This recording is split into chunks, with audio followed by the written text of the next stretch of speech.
اور یہ یاد رکھیں کہ فیلڈ مارشل نے کل یمن کو دھمکی دی تھی. شقیق کے قریب حوثیوں نے سعودی عرب کے ایک نہیں 2 جہاز اڑا دیے. یمن کے حوثیوں کی طرف سے سعودی عرب کے 2 آئل ٹینکرز کو نشانہ بنایا گیا. یمن کے حوثیوں نے اس کی ذمہ داری کو قبول بھی کیا. سعودی عرب نے بھی تصدیق کر دی کہ جی ہاں بالکل ہمارے 2 آئل ٹینکرز کو نشانہ بنایا گیا. پاکستان نے بھی دھمکی دی تھی کہ ایسا نہ کرنا. اس کے فوری بعد یمن نے 2 شپس کو نشانہ بنایا اور اب خبر سامنے آ رہی ہے کہ IRGC فوجی جو ہیں وہ یمن کے اندر داخل ہونا شروع ہو گئے ہیں. 2 آئل ٹینکرز کو نشانہ بھی بنا دیا گیا ہے. 10 ٹینکرز کو انتباہ جاری کیا گیا جو واپس مڑنے کے پر مجبور بھی ہو گئے. تو آخر کیا وجہ ہے کہ پاکستان اور سعودی عرب کا یہ جو ڈیفنس پیکٹ ہے یہ ایکٹیو نہیں ہو رہا؟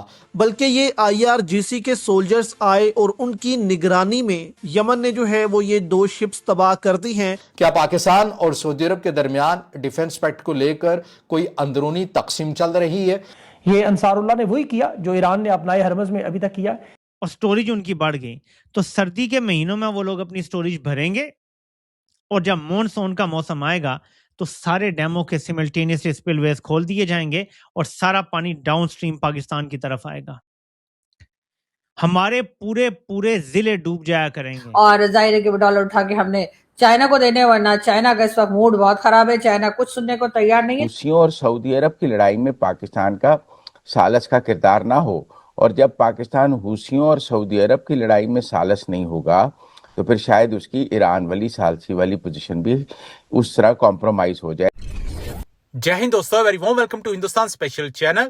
جیسا کہ دوستو آپ نے کلپ میں دیکھا، عاصم منیر نے ایران کو دھمکی دی تھی کہ وہ سعودی عرب پر حملہ کر کے دکھائیں. اگلے ہی دن سعودی عرب کے 2 جہازوں پر حملہ کر دیا گیا.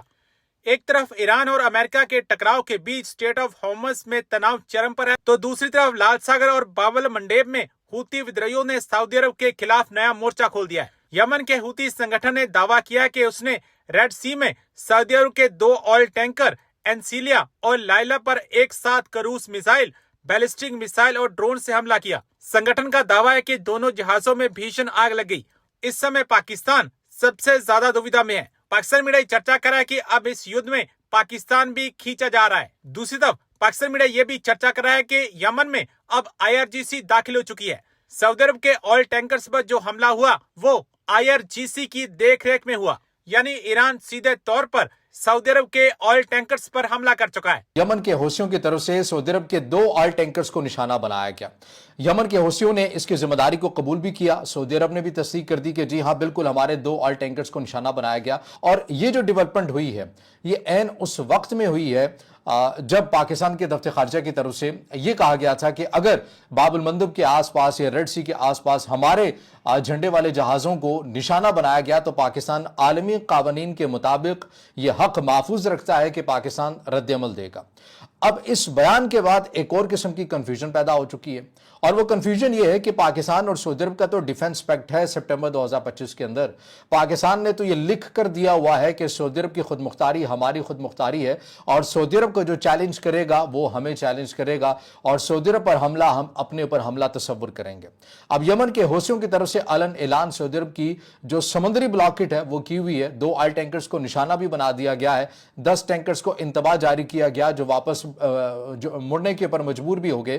تو آخر کیا وجہ ہے کہ پاکستان اور سعودی عرب کا یہ جو ڈیفنس پیکٹ ہے یہ ایکٹیو نہیں ہو رہا؟ پاکستان یہ کیوں نہیں کہہ رہا کہ بھئی فقط پاکستان کے جہازوں والے جھنڈے والے جہازوں کو نہیں بلکہ سعودی عرب کے بھی اگر آئل ٹینکرز کو نشانہ بنایا تو ہم آپ کے خلاف رد عمل دیں گے کیونکہ ہم نے ان کے ساتھ ایگریمنٹ کیا ہوا ہے. تو پاکستان اس قسم کے سٹیٹمنٹ کیوں نہیں دے رہا؟ کیا پاکستان اور سعودی عرب کے درمیان ڈیفنس پیکٹ کو لے کر کوئی اندرونی تقسیم چل رہی ہے؟ شقیق کے قریب حوثیوں نے سعودی عرب کے ایک نہیں 2 جہاز اڑا دیے، اور دونوں جہازوں کو یمن کی طرف سے پہلے وارننگ دی گئی تھی بحیرہ احمر سے نہ گزرے. تو اس کے بعد یمن نے کہا تھا کہ ان حملوں کا جو جواب اگر دیا تو پھر اس کے بعد سعودی عرب کے اندر یہ گھس کر کارروائیاں شروع کریں گے. یہ انصار اللہ نے وہی کیا جو ایران نے اپنائے ہرمز میں ابھی تک کیا. انسیلیا اور لیلا نامی 2 جہاز حوثیوں کے حملے کا نشانہ بنے آگ میں جلتے ہوئے، جن پر کروز میزائل سے حملے تھے. ویڈیوز آ چکی ہیں. یمن میں سعودی عرب کی جو پراکسی نیٹ ورک ہے وہ بھی بڑی تیزی سے متحرک ہوا. جنگ شروع ہوگی.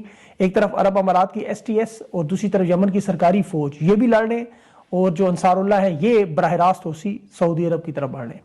اب یہاں گیم بہت تیزی سے خطے میں بدلتی جا رہی ہے.